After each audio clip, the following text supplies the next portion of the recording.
All right, Awesome. man. Welcome back to the Tyron Johnson Show, the show where we help you learn how to make them pay. I'm Tyron Johnson, professional basketball player currently playing in Nancy, France. I bring this show to you every week to work on your personal development and work on your mental toughness. Today's guest, we got Sean Mccaw, one of the OGs playing overseas, guy I look up to on met him through Instagram. We actually did an interview together and I follow everything he does. I feel like he's an older version of me. So I had to get him on the show to make sure that we can tap into his make and pay mentality, tap into his mindset, see what he got going on. So without further ado, welcome to the show, my man, Sean. Thank you. Thanks for having me. It's a return date as we had our interview on my pod. So I appreciate me being able to come on yours. My man. So I'm gonna go back to the beginning, man. I do my research now. I seen that you was Let's born go. in New York, raised in Vegas. Yeah, What was it yeah. like growing up in Vegas? What was your childhood like coming up? When everybody asks me, I always tell them I'm from Vegas because that's where I spent my formidable years. My family moved to Vegas when I was like 5, and growing up there was cool. Back then, there wasn't a whole lot of gang stuff going on like it is now. It was pretty chill actually. Of course, those who live in Vegas know that there's the strip and then there's everything else around the strip. So where people live, and I had a pretty dope childhood. I mean, I played ball, I played football first, and I played basketball. Always in gyms because my dad and my brother both played basketball. So I had a pretty chill, pretty dope childhood growing up there. Okay, so did you know off the bat that was you one of those kids that decided, okay, what age did you decide to take basketball serious or you felt like that would be your focus? Because me, I played all three sports throughout my whole entire career. Did you stop playing the other sports to focus on just basketball, or did you play all three sports? I mean, there wasn't any like today. There kids specify early what they're going to do. For me, it wasn't so much like that, except I just love basketball. Football was my first love, where I played that first from the ages of 7 to 10. But I was always in gyms. My dad played, my brother played. I was always around basketball. I would follow my brother to the park. My brother's 5 years older than me.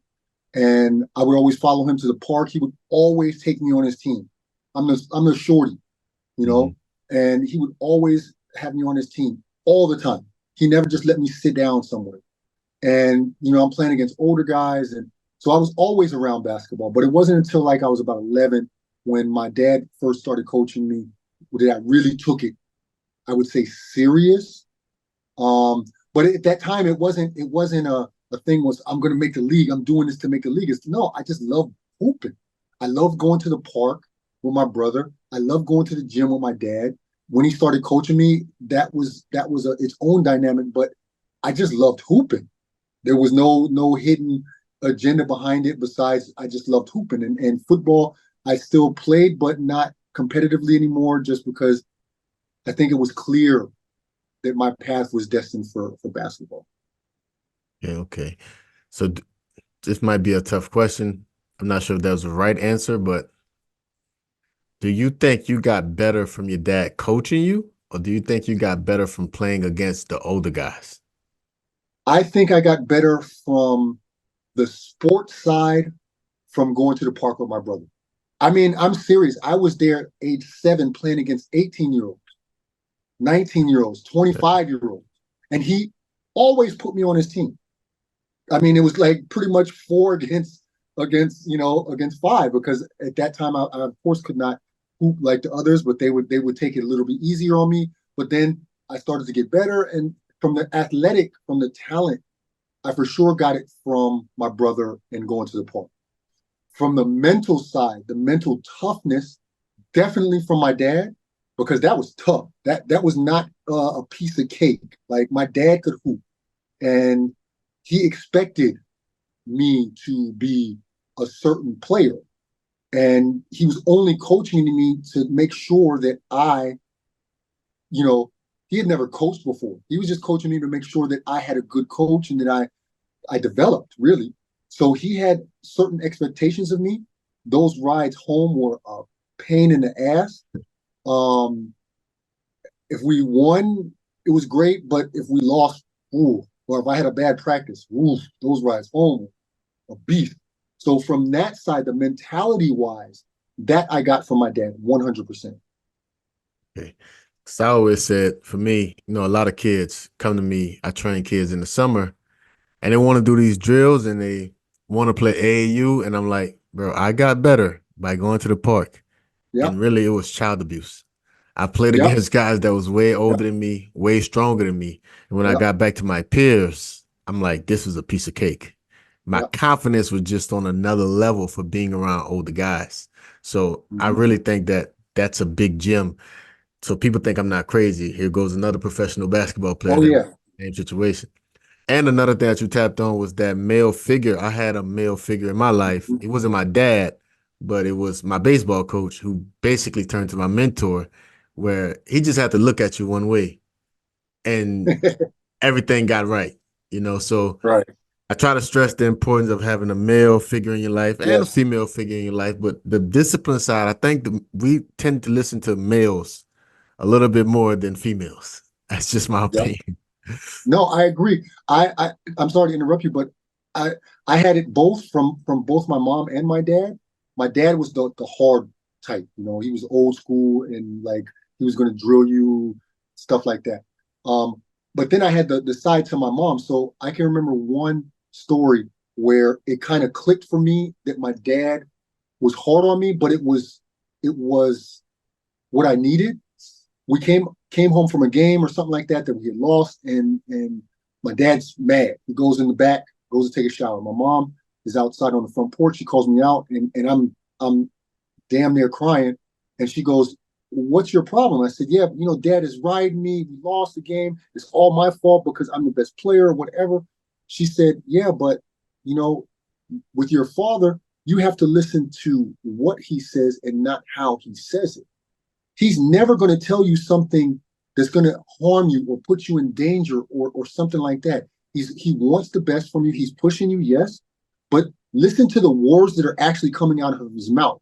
The way he's saying it may not always be the best teaching method, but you should pay attention to the words and filter out the noise because what he's telling you is correct.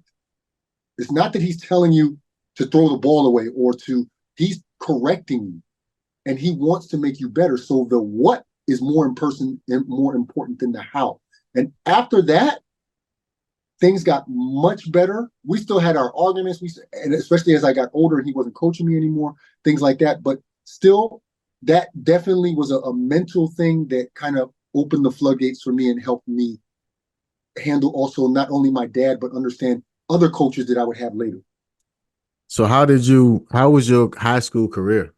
Like, I had a crazy high school career. So my ninth grade year in Vegas, they still had junior high school as the ninth grade. It wasn't senior school. It wasn't high school. So we won the city championship my freshman year, I guess, and then I would go on to not play the next 2 years. So my sophomore and junior seasons of high school, I hardly played because I was always flipping academic ineligible. I was I was not going to class. I was not doing what I was supposed to do. And it wasn't that I was academically ineligible. It was my father who said I was academically ineligible. If I didn't maintain a certain amount of GPA, he wasn't letting me play. get So out of here. technically, no bullshit. So technically, my junior year, I was eligible to play. I'm sorry, not my junior year, my sophomore year. I was eligible to play, but I didn't get a 3.0. I didn't play my whole sophomore year. Then my junior year, I started playing, and then after the first semester, I guess it was, I dropped, pulled me back out. And that was the crazy thing because everybody thought it was because of school, but it wasn't because of school. It's because my dad was like, "No, you're not reaching the standards of this household. You will not play." I love your My dad dad. was hardcore. My dad was hardcore, man. And Uh, even though he knew that could sacrifice my future goals, because by then I was definitely better. There was no AAU at this time either. It wasn't like I was playing summer ball. So it wasn't until my junior year, the summer between my junior and my senior year, I had a massive growth spurt of about 6 inches. I went from I'm 6'8". I think in that summer I grew, yeah, 6 inches. I went from like 6'2" to 6'8" in one summer, almost one summer. And we that was the first time I could play AAU ball. We had an AAU team from all of Vegas. It wasn't like different. There was one AAU team for all of Vegas, and you had to try out, you had to make it. And we had some hoopers back then. And I made the team, and we went to Arizona. We went to California first, and then we went to Arizona State. Those are the only two tournaments we played in. And I hooped out. And after that, the phone just never stopped ringing. Do you think those lessons from your dad set the foundation for the character that you had to have from leaving your home, playing overseas, being Oh a yeah. coach? Do you think those lessons was worth it, Um, or you think they was that's a good overkill? question. That's a good question, man. I think it was a little bit of overkill. Like for example, I have children now. I wouldn't do that with my children. I have a talented daughter that plays hoops. I would never coach her. And I think it helped me for sure mentally, but it took its toll on our relationship. It got Oh, to a point where it was too much. And once went through the whole recruiting phase, when coaches are coming in and out of the house, Lute Olson, I don't know, a ton of coaches came through my house, and that was a wild time. This is 1990, 91. People were getting paid, and that was a wild time, man. And I think through that whole process, it really set me and my father back with everything that was going on with me, because he was definitely living his dream through me. That's oh, no question. yeah, that's And never good. at some point, I wanted to break out and be my own man. I wanted to be my own. I wanted to make my own decisions. I wanted to, you know, do my own thing. And it was hard for him to let go. It was hard for him to let go. And that definitely hurt our father son relationship through the years. And it was irreparable damage. Yeah. And all through afterwards, I remembered all the lessons he gave for sure, but it definitely took its toll on our personal relationship. And that's the reason why I would never coach my own daughter, and I would never or my own kids, period. And I would never. Yeah, I'm just very adverse to the pressure tactics that my dad used. I'm a different man. I'm a different father, and I'm also living in Europe. So it's a definite different thing to raise children in Europe than as opposed to America. And we're gonna dig into that a little bit a little later because Let's go. I need those answers for myself. Forget the Let's podcast. go. All right, so you made it through high school and you committed to the University of Arizona, right? Yeah, yeah, And so academically, you had some more problems there too. yeah. I was my first semester. I was academically really bad. I just wasn't going to class. I was going to stripper clubs. I was going to frat parties. I was just terrible. I was a hot mess, and I didn't know how to. I was on my own. I didn't know how to do the things that were necessary, and then keep keep playing. And I had to learn that. And I was in the doghouse quite a lot my first year.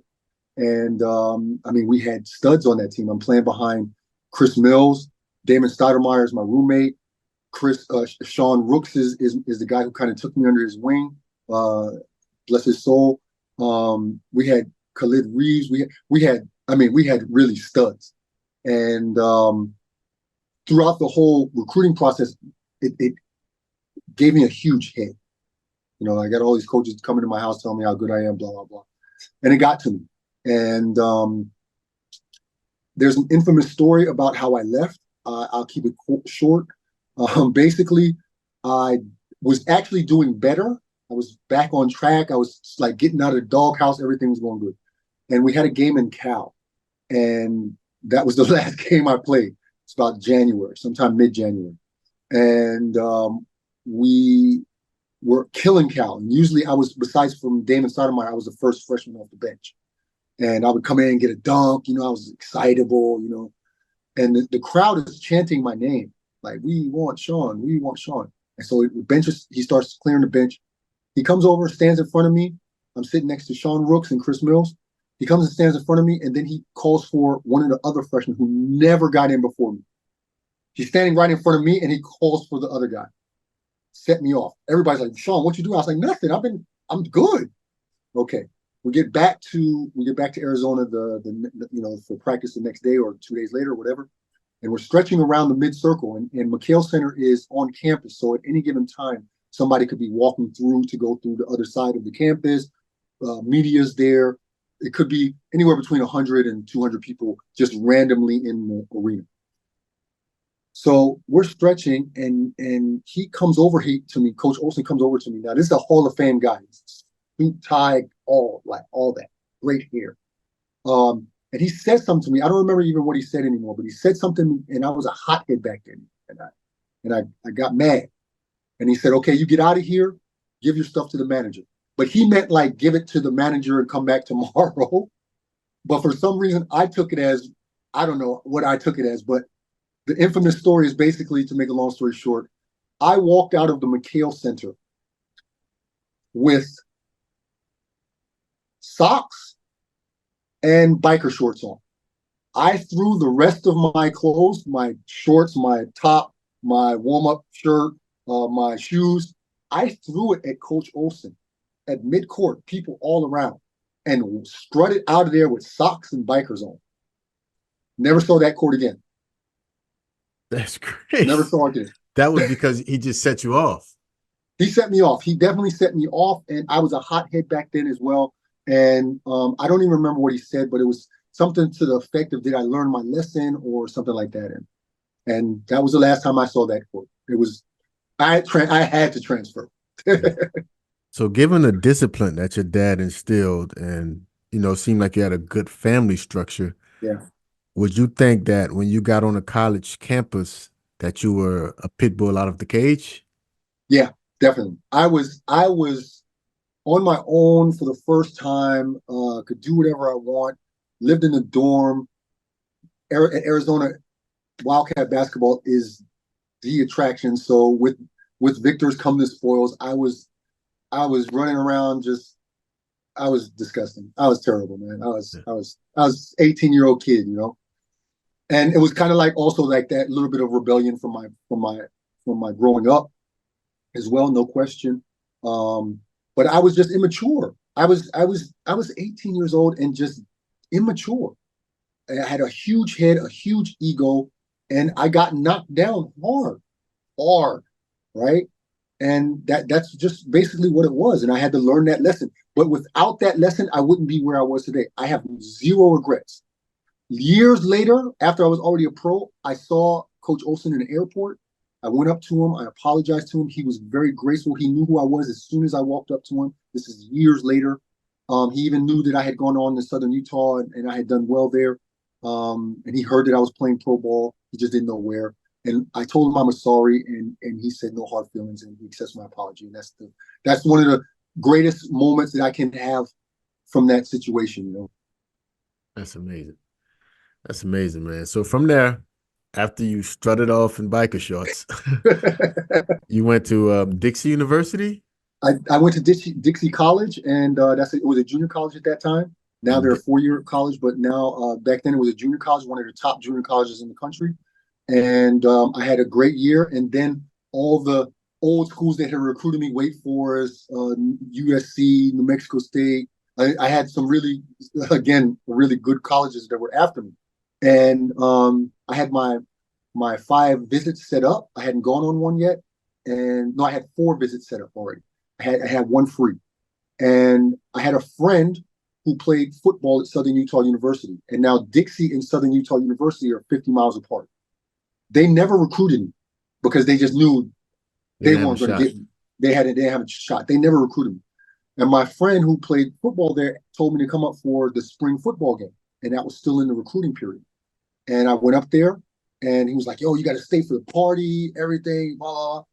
And yeah, and I went there and I saw the head coach from Southern Utah, Bill Evans, and we talked, and he jokingly said, hey, you want to use one of your official visits, for this weekend? I said, if you can get me a hotel, I'm in. Make a long story short, I had a great time at the party. I had a great time at the party, but that wasn't it. Then the next day, we did the tour. We started talking, and of course, he was caught off guard, and so they didn't have like everything prepared. But on the fly, they made a great pitch, great presentation. Rick pretty much told me, if I come there, I'm that guy. And then I remember I was in my hotel room the morning. I woke up really early the morning after, so it's all over. They're coming to pick me up, and take me back, or then I go home. And I was sitting there. It's like 5 o'clock in the morning. I was like, man, if I come here, I got 2 years left. If I go to Wake Forest, I don't know if I'm going to have 2 really good years. I don't know if I'm going to be that guy. And it ended up the words of someone who was very close to me that told me sometimes you have to be a big fish in a small pond. That hit me. And honest to God, I signed they give you a package, right? They get on your trip, and in there's got the letter of intent, but of course they don't expect you to sign it. They just give it to you, right? So I signed it right then in my hotel room at like 5:30 in the morning. The assistant coach came to pick me up. I handed him the folder. He didn't even look at it. I said, you might want to look in there. And he opened it up, saw my signature on there, and just lost it. And that's when I knew, Sean, you made the right decision, because these people really want you. They will do what's necessary for you. And I had 2 great years. We were at that on my junior year. We were still an independent. I was an independent All-American. And then my senior year, I went into preseason also we were in a conference that's now defunct. I went in there as a preseason favorite to be player of the year. I ended up being the player of the year, defensive player of the year. We won the tournament, but we didn't get granted access into the March Madness. But I had 2 fantastic years, and that was the right decision for me. So if I'm a young kid, well, today's college landscape is totally Totally different. bonkers. So I was about to ask, because a lot of questions kids ask me for college, I just don't have the answers. I always say go where you want it, and Yeah, me too. don't worry about the name. I went to little school, but they didn't even want me at a little school. So I'm like, I'm just going. I went where I didn't have a chance, because that's the Mm-hmm. question I want to ask you. Like, what's the feeling like having these Power Five schools recruiting? Like, I don't Oh, know that experience. A lot oh, of players don't know that. Probably 0.8% of the players around the world get that feeling. I have a North Carolina, USC, Wake Forest calling them all the time. What does that feel like? I always felt like I had to get like second fiddle or Grambling State University mm-hmm. or Rancho Cucamonga or some stuff like that. How does it feel to get recruited by these historical universities? It's great, man. I mean, on the one hand, I wouldn't do anything different than how we handled it. But it was stressful. It was for sure one of the most stressful times of my life, because I walk outside, I've got cars lined up down the street. Oh, how you doing, coach? How you doing, coach? How you doing, coach? I'm going to school in the morning. I got coaches sitting down. We had to change our phone number. I had a personal line, so this is real back in the days. I had my own line. My mom and dad had the house line, and I had my own line in my room. Coaches getting to that.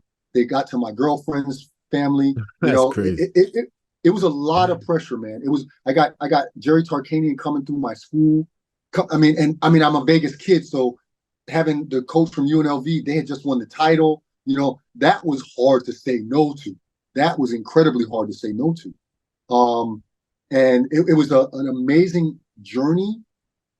I took my visits. They do everything for you on the visits. It was fantastic, man. It was really maybe a little bit too much. And now I can't even imagine what they're going through with NILs and the things that are going on, what they can offer. What back then, I mean, there was none of that. I mean, I would say lucky that I didn't have schools that offered my family money or me money or things like that. Um, it was really chill, but I don't know. I didn't have that kind of pressure like Chris Webber. Chris Webber is my same class, you know. So that's another level. You know, what I went through was great. What he went through, what those Fab Five guys went through, I'm glad I didn't have to go through that. You know, Yeah, it's a great experience, but it's also very very stressful. got you. So end up being the MVP, all everything at Southern Utah Really University. tough. Do you know Avery Milson? Name sounds familiar, but I don't know. I think he went to Southern University, Southern Utah University. Big man. He ended up transferring to my school, but you end up getting indicted in the Hall of Fame there. Yeah, So you go on to play. We'll get back to that too. You go on to play overseas. What was the first place you went to overseas? Austria, but it wasn't supposed to be Austria. Quick story. When I came out of school, I was slated to play with the Utah Jazz in back then it was called the Rocky Mountain Review. It wasn't like the whole summer league like it is now. And each team like kind of put on little tournaments. And I was slated to play with Utah because I was a Utah kid, right? And my coach's connections and all that stuff. They were looking at me hard. And the very first lockout happened that year. Mm. 1995. So everything shut down. No Rocky Mountain Review, no summer leagues, no nothing. It was clear that I wasn't going to get drafted. That wasn't my thing. I was trying to go on as a free agent somewhere and hopefully, you know, tag in. My agent had everything lined up. Everything was great. So when that didn't happen, then it was like, okay, we're going to look for something overseas. I had an Italian agent at the time. He had very good connections to a first league team in Italy. And this is how old I am. They faxed me my contract offer to my school. It was like rolled in like in a fax machine, and it was a very generous offer. Let's put it like that. Um, and then when everything, the strike was still going on, so then they started to wait. They wanted to wait with signing me because they were trying to think if they could get an NBA guy because no one knew how long the strike would last, the shutdown would last, and guys were starting to get antsy, and so the agents are also starting to look overseas and things like that. So they put the brakes on my signing, and after a couple of weeks, I'm impatient by nature. So I told my agent, I was like, look, I don't care. Just get me somewhere. Money is not the object with me, and it never has been, never will be. I said, just get me somewhere where I can hoop. And that happened to be Austria. He's like, this club has been calling for weeks. I've been telling them no. The money is absolutely horrendous, but they're playing in the Korach Cup, which was at that time EuroLeague. And, you'll get some exposure. You'll average your 25, 27 in Austria. You'll average 25 in the Korach Cup, give you some exposure. And then next year, we got you out of it. You get out of it. Yeah. Everything going according to plan. I'm hooping, playing well in the Korach Cup. Everything's going to plan according to plan. I break my leg Oh, 2 months after I got there. I didn't see that coming. 2 months after I got there, I broke my leg in a game, going up for a dunk, and my leg snapped. What I didn't know was a few weeks before in practice, someone had fallen on my leg. Went to the doctor. They didn't see that I had a hairline fracture in my leg. I kept playing, kept running, and that was back. We're running on concrete. We're running up and down mountains after practice. It was crazy what we were doing. And I kept pounding on it, pounding on it. Went up for a dunk all by myself. I stole the ball at half court. The guy stayed back, took my steps, 1, 2, jumped off my left leg. It snapped. I say it was fate. It had to happen that way because then I learned so much. So also great story, but by the time I got back to the city where I played at, it was a away game. Took me back in the ambulance, like 2 hours away. Had to operate right away. Think Paul George, basically the same thing. And this is now, I have to say, this is 1995. This is not modern medicine of today. Okay. So they put a steel rod in my leg that was supposed to stay there my whole life. put 4 screws in there to keep it together. But anyway, the next day after I got operated on, the team comes in with a contract. My agent was on his job. He basically had that done by the time I woke up the next morning. They come in and say, "Hey, we want to keep you," because I was hooping. I was hooping, and they were like, "We want to keep you. We really like you, but you can't go home for Christmas. You can't. You can't. You got to need to stay here the whole time in rehab. We'll pay for everything. We give you the same contract as you had this year." I was making $1,200. $1,200. And I had only been there 2 months, not even 2 months. So I'm thinking, do I go home, pay for everything for myself? This is the first time I've ever been injured in my whole life. Or do I take this? Yep. Where do I sign? Talked it over with my agent. Where do I sign? I stayed, did my rehab, and was ready for the next season. And then I started to like it, and I was with that team for 4 years. And then my 5th year in Austria, I got my Austrian citizenship and played one more season in Austria, and then I left. Man, you got a lot to unpack, man. We're trying to keep Dog, this short. dog, dog. I know, man. So, how can I put it? It's like I come from a little school, right? So, Yeah. your school was pretty small too. Do you think being the MVP catapulted your way? Because you had a big contract on the line Yeah. with the Italians. But do you think that being the MVP made that easier, or do you think you just had a great agent? I think both.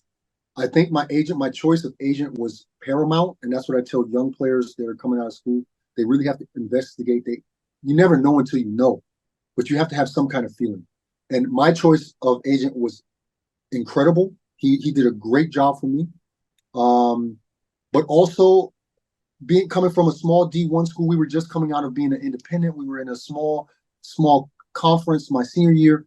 Definitely that added to my status for sure. Um, and I think for a player that comes from a smaller school or D2, D3, the sky is still a limit, but there's a pecking order. There's a definite pecking order. If you're NAIA and you're the 6th man or the 7th, 8th, ninth man, it's going to be tough for you to come overseas. But if you're NAIA All-American, that bolsters your rep, right? So it's not impossible if you come from a small school by any means. If you average 3 points a game, I know guys that didn't average a whole lot when they were in college their senior year and still got jobs.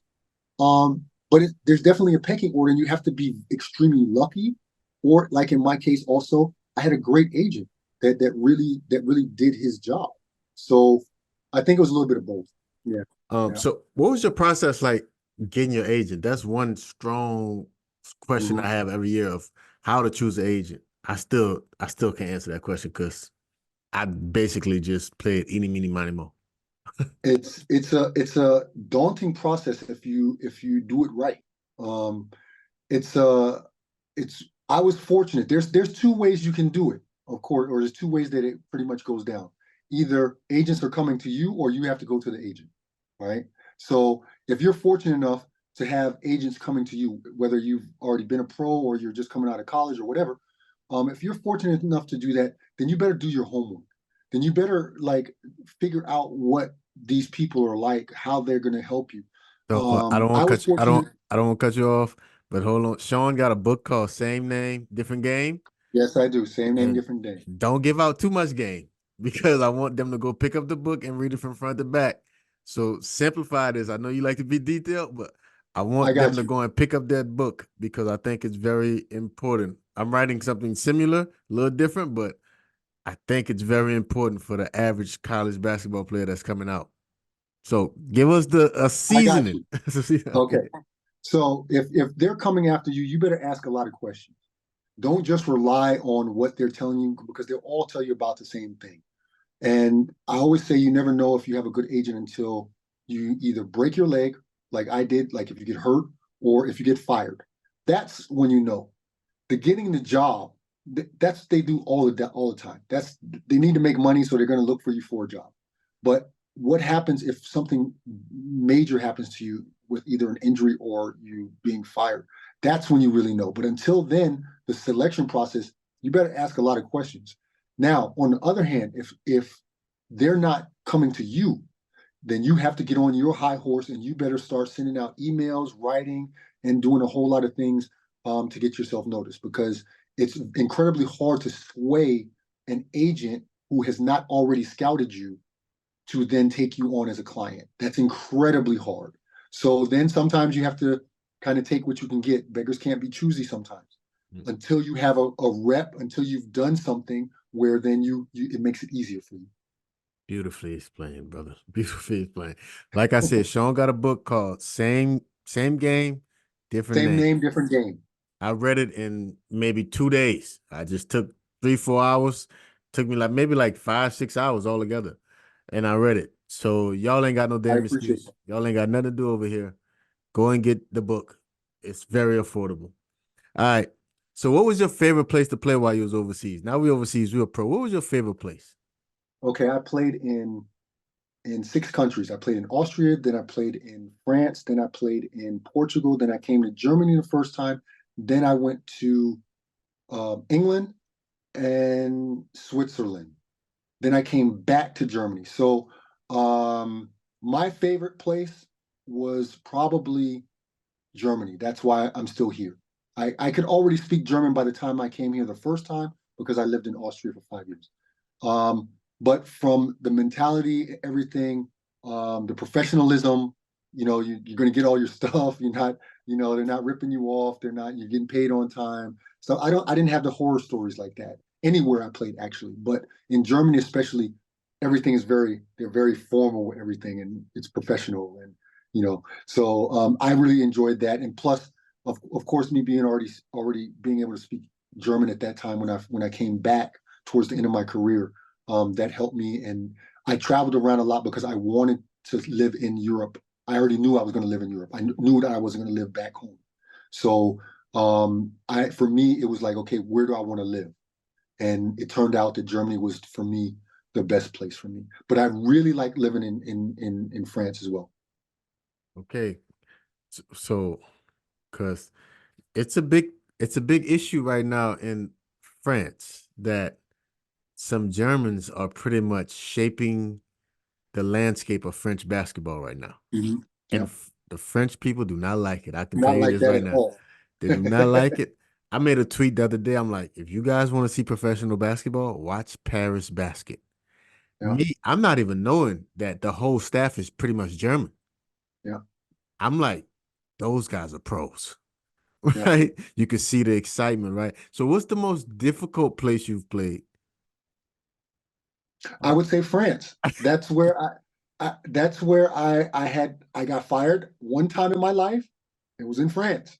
it's the most Um, common denominator. Every time I ask this question, me playing here 10 years, they're like, how did you do it? I'm like, bro, this has built the most character I think I've yeah, ever can build.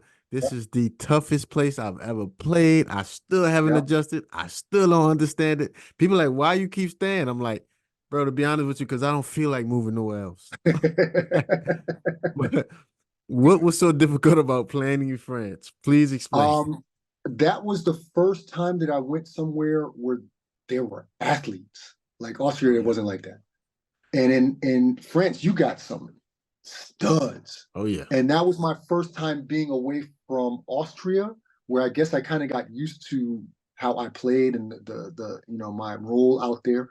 And I got it punched in my face in France. Like it was like, okay, you making this money, but yeah, you It's physical. you're it was physical and everything. And I loved living here. I was in the second league. It was back when they had a team called Roy Mamazon that was in the second league, and they really wanted to move up. So they spent a lot of money to try to move up.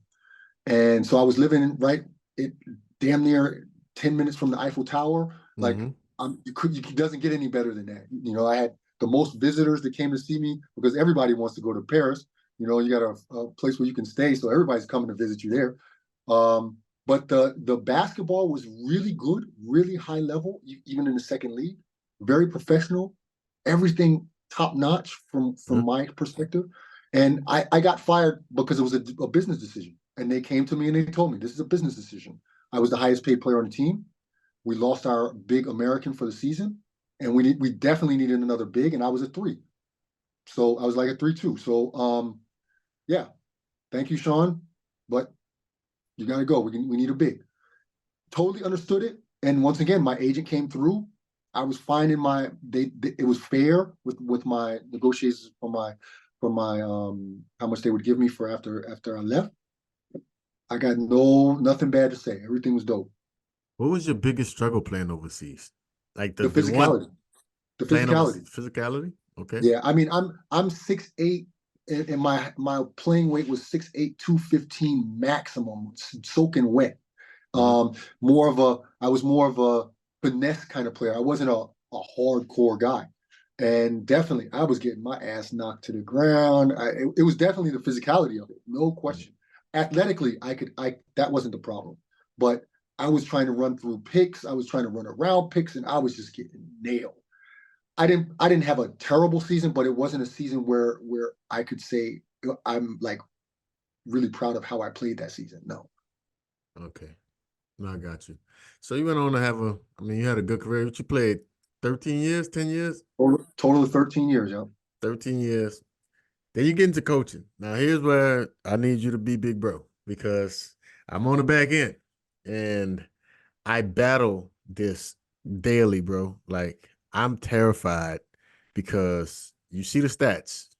I'm Mm-hmm. like, if NBA players are going broke when they retire, I know what overseas players are doing. I'm seeing most of my OGs, they're driving Amazon trucks. Mm-hmm.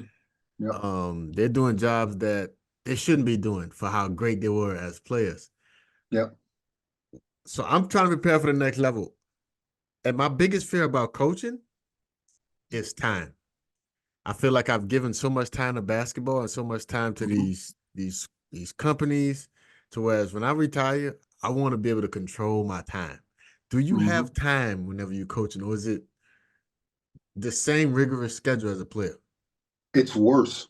Oh If man. you're coaching on a high level, when I retired, I went right into coaching. I was coaching in German's first league. Yeah. The time demands are incredible. It's even worse if you're an assistant. I've got buddies that are still assistants in the first league. It's definitely because as a player, I know you don't want to hear that. It's over As for a me. player, but think about it. As a player, you go to practice in the morning, you go home, you chill, you do whatever you can do, whatever you do. Then in the evening, you're back at practice. You practice for 2 hours, then you go home. A coach has to think about the planning of the practice in the morning, the planning of the practice at night, the planning with the strength and conditioning coach, what kind of goals you need to do. You've got press things that you have to worry about. You've got and the planning goes the whole season. You're not planning just one game. You've got to watch film of your next two opponents or three opponents or whatever, however you do it. You've got to have meetings. You've got youth teams that you got to kind of look at sometimes and do stuff with. The demands on a high level European coach are extremely full. Yeah. You see, I don't think I could do Europeans because I mean I'll probably start off in France or Belgium, but Mm-hmm. the mentality is too difficult for me.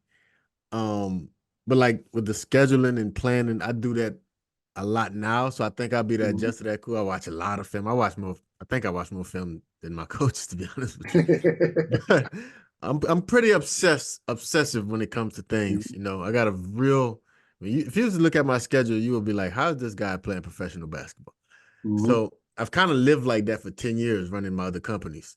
So I think I can adjust to it. It's just I want to be there for I want to spend those moments with my wife, with my kids. I'm not trying to be around basketball players. I don't like basketball players, to be honest with you. It's So, not the business for you, man. It's not the yeah, business for you. It's not the okay, business for you because you're really on all year round. There's no because towards the end, let's say like right now, teams are starting to plan for next season. yeah, So not only do you have your day-to-day stuff, but you've already got to look at film for at players or talking to agents or things like that. And there's a lot more to it than what players really understand what coaches really do on a higher level, even on a lower level, Pro A Germany, Pro B Germany, third, second, third division. It's a lot, man. And one of my best friends coaches. He's an assistant coach in the first league in Germany, and I know what he goes through. I know what he misses from his family. I know what he can't do. They're playing in the in the Euro Cup. He's going. He can be going a week at a time. He's got 2 kids. That's time you don't get back. You have to really, and your partner really has to be behind that. Yeah, it's over. Thanks a lot. It's over. But hey, but what you're doing with camps and stuff like that, much love.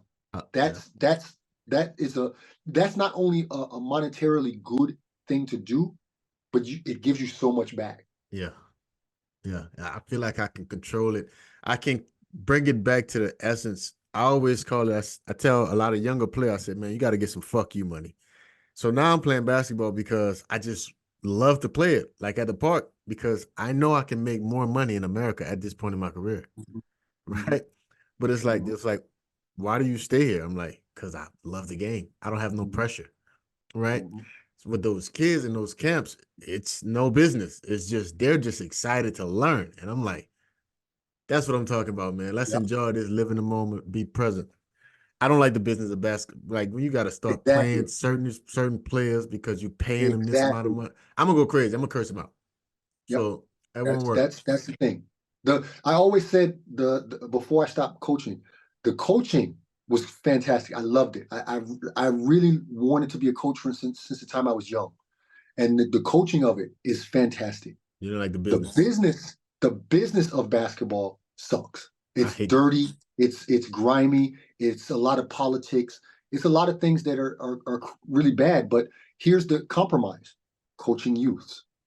Coaching youth is pure, especially there's no NIL, there's no recruiting. You know, a kid that you have in a youth program that you can guide up, that gives you an immense amount of satisfaction without the business side per se. There still is some, but that's why I really enjoy. I've got an under 14 team right now. I'm not making any money doing that. It's just a thing to give back, Mhm. and I'm good with that.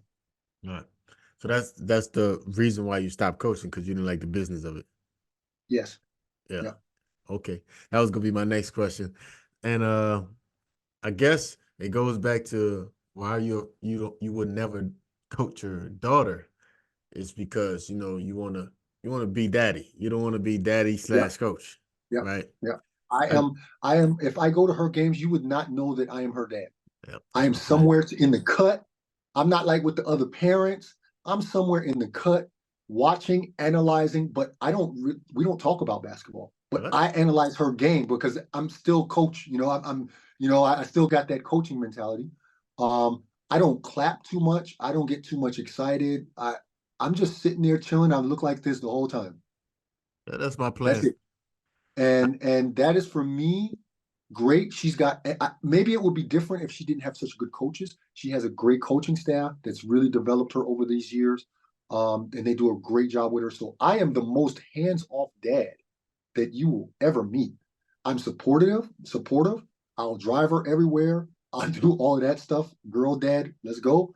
Um, but as far as actually being a more we mess around at the playground and stuff like that, but I do not coach her at all. Zero. Like Yeah. I'm waiting for her. If she asks me stuff, I tell her. But she doesn't do that very often. Maybe as she gets older, maybe it'll come more. But I am definitely hands off. Yeah.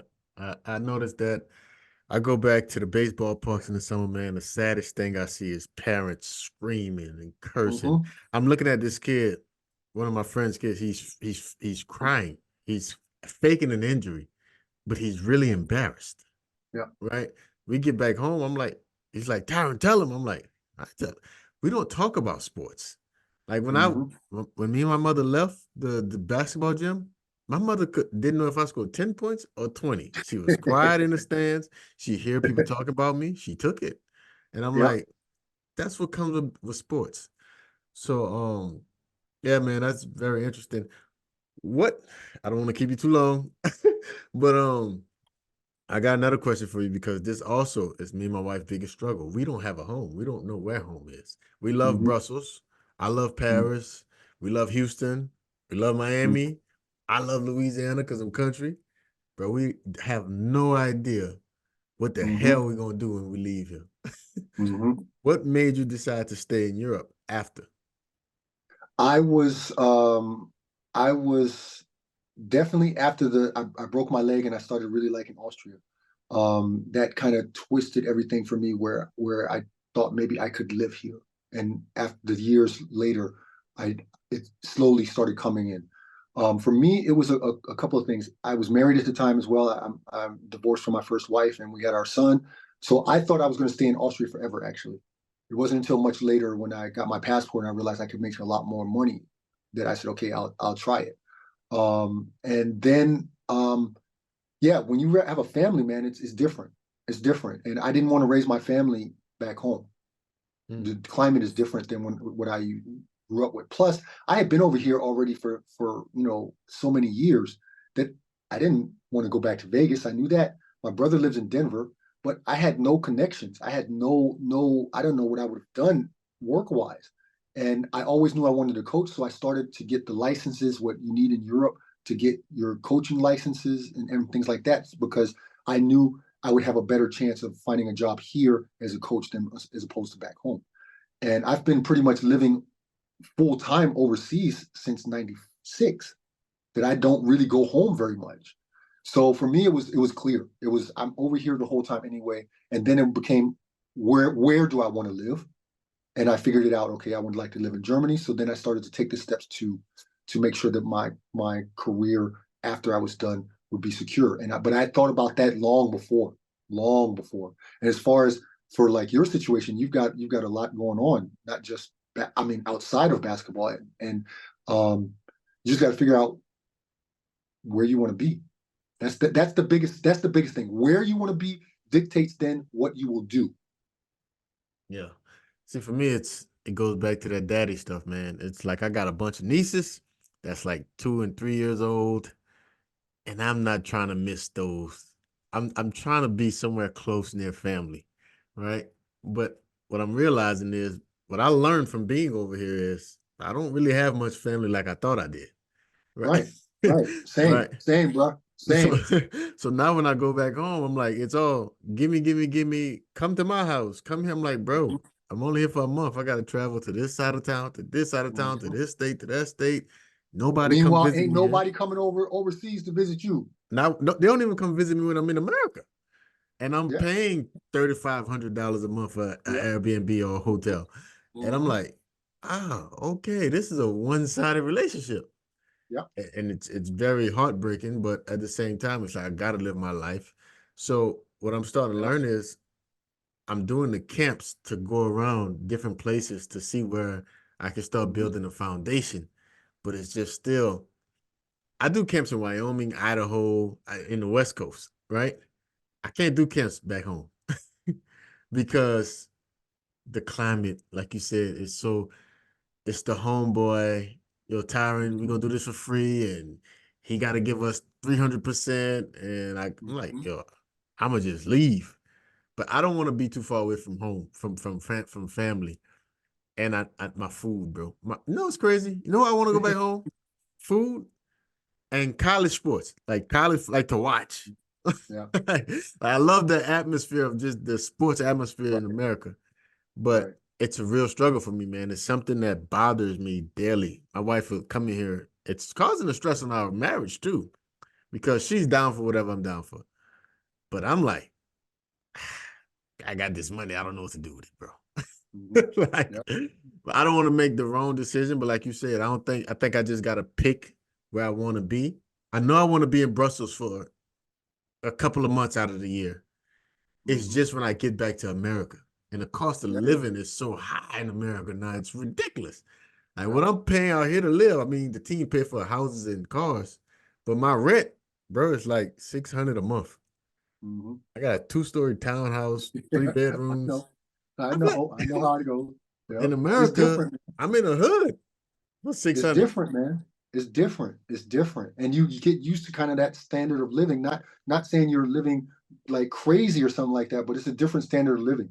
Safe, And that was for me comfortable. much safer. Like it's that was more important for me, you know. And my wife, that I have now, she was down to go wherever as well. But that was part of the reason why I stopped, because that rat race of being a coach was like, okay, I'm not seeing my family, you know. Yeah. And Yeah. do I want to keep moving my kids around? Now they're about to get going to school. Do I want to keep moving them around? No. So I told her, if I can find, it was one summer. I was like, if I can find another job that will pay me to be okay with our family situation, then I'll do it. And then 2 weeks later, I got my teaching job. So then I had to do it. So, but that was the greatest move I could have ever done. I'm so happy I did that. But yeah, really, T, once you figure out where you will be, that's the biggest hurdle. The what you do after that then comes once you figure out where you're going to be. Okay. That's the biggest hurdle. Right. So you're teaching now. Do you like teach a class or you just like I'm coach them? basically a counselor. I'm basically a guidance counselor, and I love it. It's a English speaking school. It's a Cambridge English school, and I'm a guidance counselor, and I do everything at that school. So I'm like everywhere from kindergarten up to year 12. Mhm. So it's a small school. It's not a huge school. And it's by far, I'm going to ride this out till I retire. This is the best job I've ever had. Okay, it's the only job I've ever had, really, because I've been playing basketball the whole damn time, Mhm. um, or coaching. And yeah, I mean, I found my passion, and it's allowed me then to seek other passions, because now I have a lot more time. I got Yeah. vacations the same as my kids do. Like It's amazing. it's fantastic. So but that worked for me, but I know a lot of guys that it won't work for, and Yeah. it's, but seriously, the where is the hardest thing. Once Yeah. you figure that out, everything else comes after that. Okay. Thanks, man. I needed that, man. Jesus, it's like people look at my stats and like, man, you're getting better. How much longer you gonna play? I'm like, I got a lot left in the tank, but mentally, Do I want to? I don't like being around this environment, man. It's just Hmm. the business side of basketball really stinks to me. Like Hmm. even just the competing, like we play against Monaco this weekend.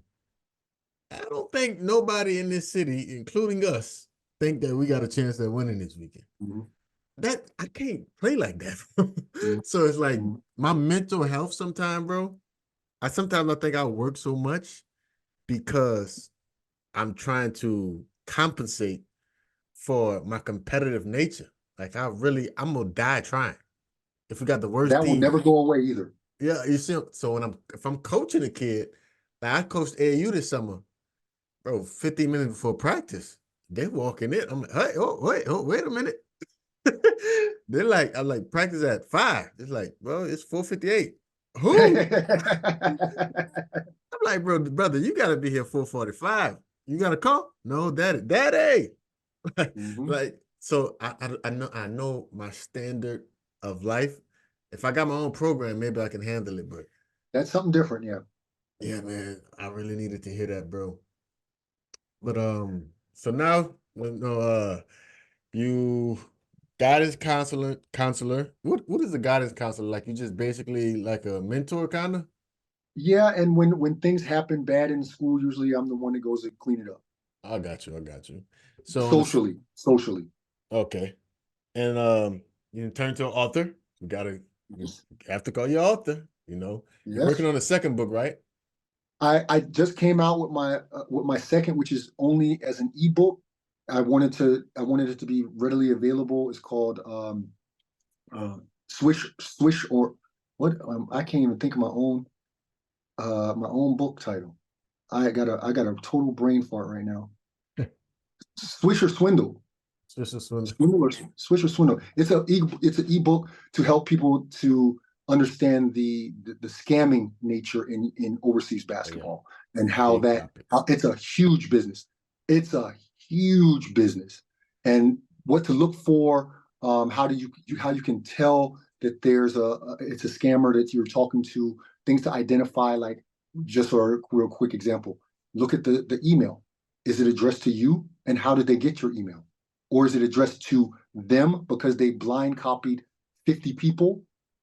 And if they did that, then they're sending a mass email out.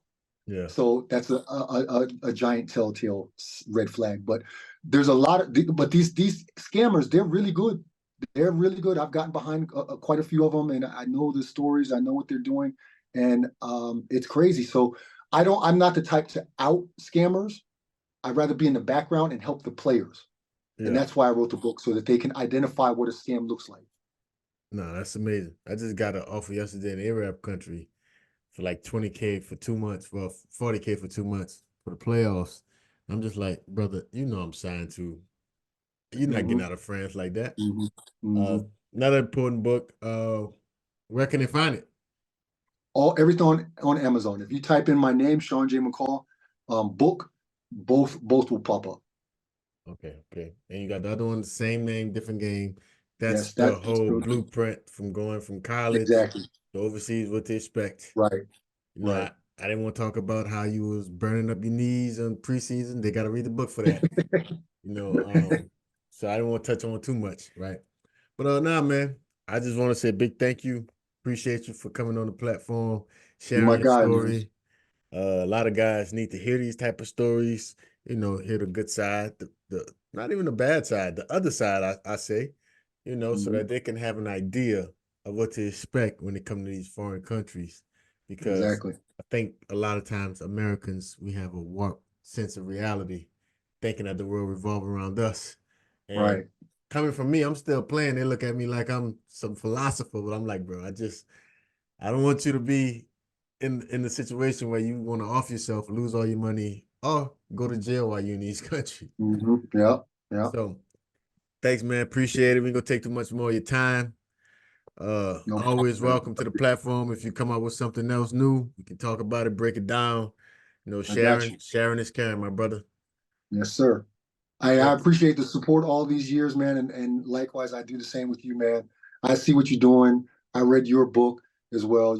I appreciate what you're doing for the culture as well. So, we just got to keep uplifting and doing our best with what we have to offer, and people can accept it or they can't. My man. Thanks again, brother.